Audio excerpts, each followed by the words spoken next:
வணக்கம். சற்று முன் வெளியான முக்கிய பரபரப்பான உங்களுக்கான தகவல்கள்.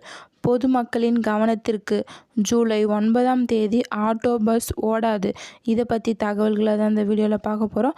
கீழே இருக்கிற ரெட் பட்டனை கிளிக் பண்ணி சப்ஸ்கிரைப் பண்ணிக்கோங்க. பக்கத்தில் இருக்கிற பெல் ஐக்கானையும் மறக்காமல் கிளிக் பண்ணி வச்சுக்கோங்க. அப்போ தான் நான் ரெகுலராக வீடியோ போகிறது உங்களுக்கு நோட்டிஃபிகேஷன் வந்து சேரும். வாங்க வீடியோக்குள்ளே போகலாம். மறக்காமல் லைக் பண்ணிக்கோங்க. சென்னை தியாகராஜ நகரில் தொழிற்சங்கங்களின் ஆலோசனை கூட்டம் இன்று ஜூலை 7ஆம் தேதி நடைபெறுகிறது. இந்த கூட்டத்திற்கு பிறகு தொழிலாளர்கள் பேசிய தலைவர் நடராஜன் 17 அம்ச கோரிக்கைகளை வலியுறுத்தினார்.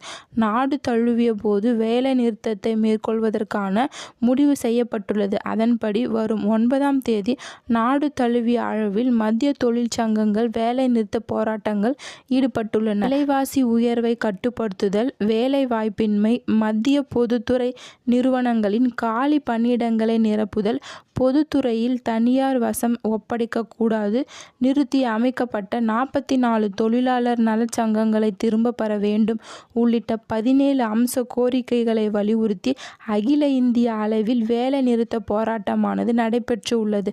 அரசு ஊழியர்கள், ஆசிரியர்கள், அரசு பேருந்து மற்றும் ஆட்டோ ஓட்டுநர்கள், பல்வேறு தொழிற்சங்கங்களை சேர்ந்த தொழிலாளர்கள் இந்த சேவை நிறுத்தத்தை அறிவிக்கப்பட்டுள்ளது. அதன்படி வரும் 9ஆம் தேதி திட்டமிட்டபடி வேலை நிறுத்தம் தமிழகம் முழுவதும் நடைபெறும் என்று கூறப்படுகிறது. நன்றி, வணக்கம்.